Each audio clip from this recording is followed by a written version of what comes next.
conversion is fully reversible. This is the original plate that came off of here. Is now redundant. I don't need it. This is the original cover. Again, I use that. And this is the other little cover that I've made. This actually, the metal from this come off of a computer panel.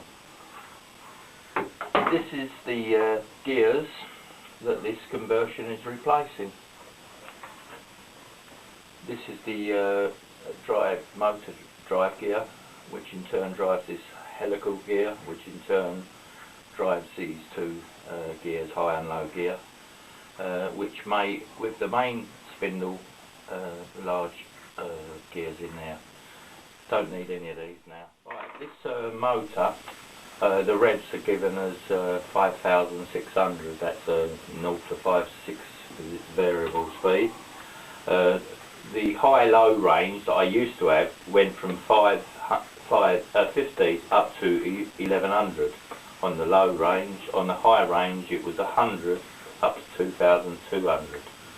These pulleys that I've made, I don't use this one anymore, but this one, it's about a 4-inch pulley, just under 4 inches, and the little pulley that I've made on here is 1 7/8 inches.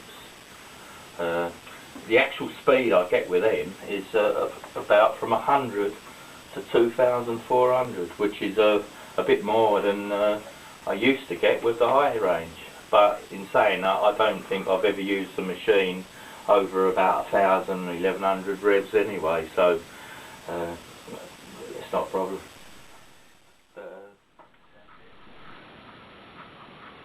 Right, to adjust these belts, this belt, all we need to do is undo this top one here, which it swivels from, undo this one. We can now move the belt to where we want it. Loose now, tighten it up.